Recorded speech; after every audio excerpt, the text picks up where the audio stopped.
यह बात उस समय की है जब मेरी गर्मियों की छुट्टियां चल रही थी।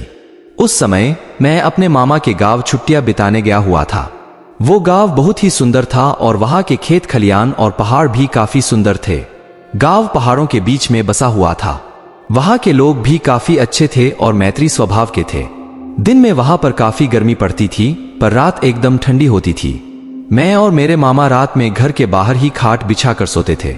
एक बार मैं देर रात तक अपनी मामी जी से बातें कर रहा था।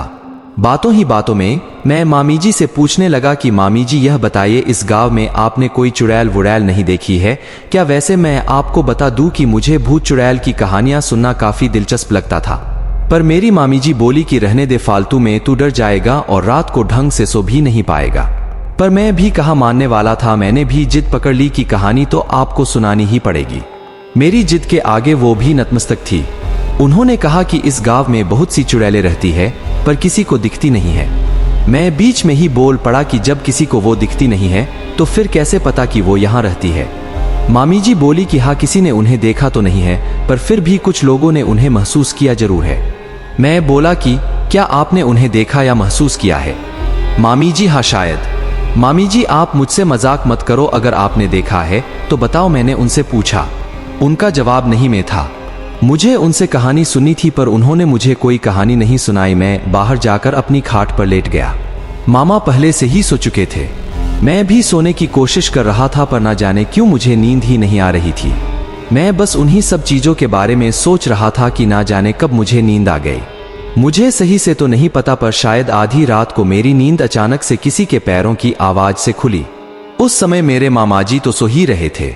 मैं आश्चर्य में था कि इतनी रात को कौन हो सकता है, पर मेरी इतनी हिम्मत नहीं हो रही थी कि मैं खाट से उठकर पीछे देखूं कि कौन चला आ रहा है।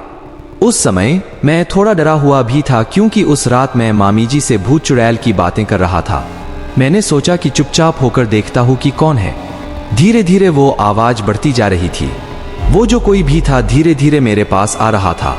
मैंने देखा कि एक बुरी सी महिला थी जिसने काले रंग की साड़ी पहन रखी थी और वो झुककर चल रही थी। वो मुझसे अब थोड़ा आगे निकल गई और एक जगह जाकर रुक गई।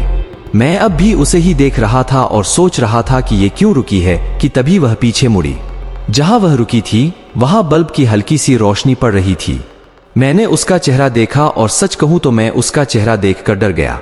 उसकी नाक लंबी थी और उसके चेहरे पर अजीब सी डरावनी हंसी थी।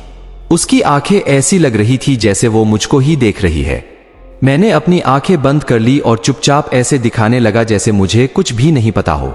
थोड़ी देर बाद मेरे कानों में एक आवाज आई है, तुझे क्या लगता है मुझे नहीं पता चला कि तू मुझे देख रहा है? मैं एकदम से नींद से उठा। सुबह होने में अभी भी कुछ समय बाकी था। मैं बोला, भगवान का लाख लाख धन्यवाद है कि यह एक सपना था। दोपहर के समय गांव के ही एक घर में लोगों का जमावड़ा, भीड़ लगा था। सब लोग चिल्ला रहे थे कि इस पर चुड़ैल आई है। मैं भी उनकी ही भीड़ में खड़ा था। सामने एक महिला पागलों की तरह हरकतें कर रही थी। सब लोग बोल रहे थे कि इस पे चुड़ैल का साया है।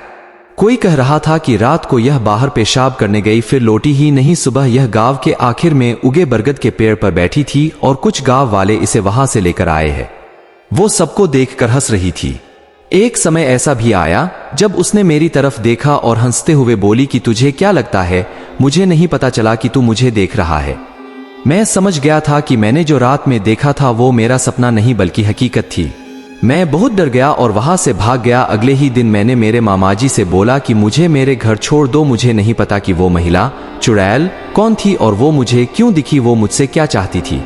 मुझे नहीं पता उस गांव की महिला के साथ उसने क्या किया, पर अब भी मैं उस रात के बारे में सोचता हूं तो डर जाता हूं।